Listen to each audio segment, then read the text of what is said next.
बिस्मिल्लाहिर्रहमानिर्रहीम। अस्सलाम वालेकुम to my YouTube family. Welcome back to my channel guys. कैसे हैं आप सब? उम्मीद करती हूँ आप सब बिल्कुल खैरियत से होंगे गाइस। आज मैं आप लोग के साथ बड़ी ही मज़ेदार सी इजी टू कुक हलीम की रेसिपी लेकर आई हूँ, तो वीडियो को कम्प्लीटली देखिएगा। चलिए स्टार्ट करते हैं। सबसे पहले गाइस मैंने यहाँ पर एक देगची में 1 कप ऑयल शामिल कर दिया और उसी के साथ मैंने 1 kg यहाँ पर बीफ शामिल कर दिया है। उसी के साथ गाइस मैं यहाँ पर जो है वो कुछ स्पाइसेस शामिल कर दूँगी। सबसे पहले हम यहाँ पर इसे फ्राई करेंगे और फ्राई करने के बाद जो स्पाइसेस मैं इसमें शामिल करूँगी उसमें 3 tablespoon red chilli powder, 2 tablespoon यहाँ पे turmeric powder, half teaspoon यहाँ पे cumin seed and 2 tablespoon coriander powder यानी कि धनिया पाउडर। इन तमाम चीज़ों को शामिल करने के साथ साथ मैंने 2 टेबलस्पून यहाँ पर जिंजर गार्लिक पेस्ट शामिल कर दिया। सबसे पहले इन तमाम चीज़ों को हम अच्छे से फ्राई करेंगे और फ्राई करने के बाद मैं यहाँ पर एक पूरा पैकेट जो है वो शान हलीम का इसमें मिक्स कर दूँगी। आप किसी भी और ब्रांड का भी यूज़ कर सकते हैं। उसी के साथ गाइस मैं यहाँ पर जो है इस बीफ के अंदर जो है पूरी देगची जो है वो पानी से फिल कर दूंगी ताकि यहाँ पर बीफ बहुत अच्छे से टेंडर हो जाए, क्योंकि हलीम का गोश्त जितना अच्छा जो है वो गला हुआ होगा वो उतनी ही बेहतरीन तैयार होगी। इसके लिए गाइस मैं यहाँ पर इसे पूरा जो है वो पानी से फिल करके कवर कर दूंगी और जैसे ये हाफ़ हो जाएगा तो मैं यहाँ से बीफ जो है उसके रेशे कर दूँगी और ग्रेवी को जो है मैं दालों के अंदर शामिल कर दूँगी। जैसे कि गाइस आप यहाँ पर देख सकते हैं कि मैंने इसे जो है वो कम्प्लीटली पानी से फिल कर दिया है। और इसी के साथ गाइस मैंने यहाँ पर जो है 1 कप जो है 1 पैकेट जो है मैंने ready to cook haleem mix का लिया है। एक बाउल में मैंने उसे शामिल कर दिया और इसी के साथ मैं इसमें पानी शामिल कर दूँगी और पानी शामिल करने के बाद इसे अच्छे से हमें मिक्स करना है ताकि इसमें कोई भी लम्स ना रहे। जितना अच्छा ये बीट होगा उतनी ही जल्दी जो है वो हमारी दालें गलेंगी।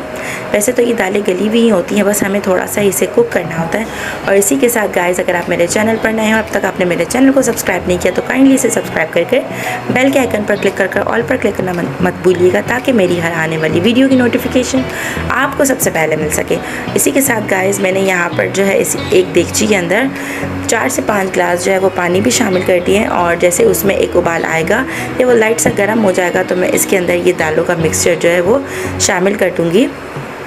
जैसे कि आप यहाँ पर देख सकते हैं इसे शामिल करने के बाद मैं पहले 10 मिनट तक इसे हाई फ्लेम पर कंटिन्यूसली चलाती रहूँगी ताकि इसमें कहीं पर भी गुठलियाँ ना बने।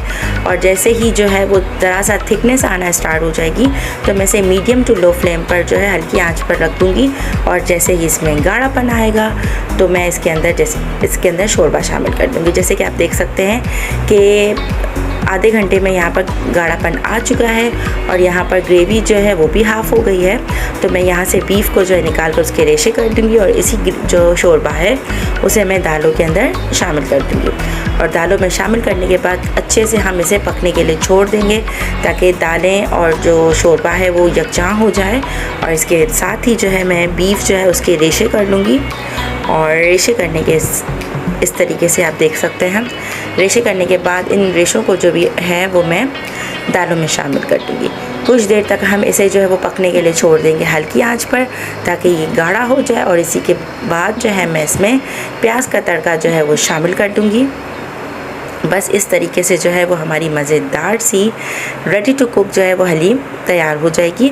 और गाइस इसी के साथ मैंने अपने चैनल पर जो है दालों के साथ भी हलीम की रेसिपी जो है वो शेयर की है, उसका लिंक मैंने डिस्क्रिप्शन में दे दिया है। आप वहां जाकर देख सकते हैं कि हलीम जो है हम दालों के साथ किस तरीके से प्रिपेयर कर सकते हैं।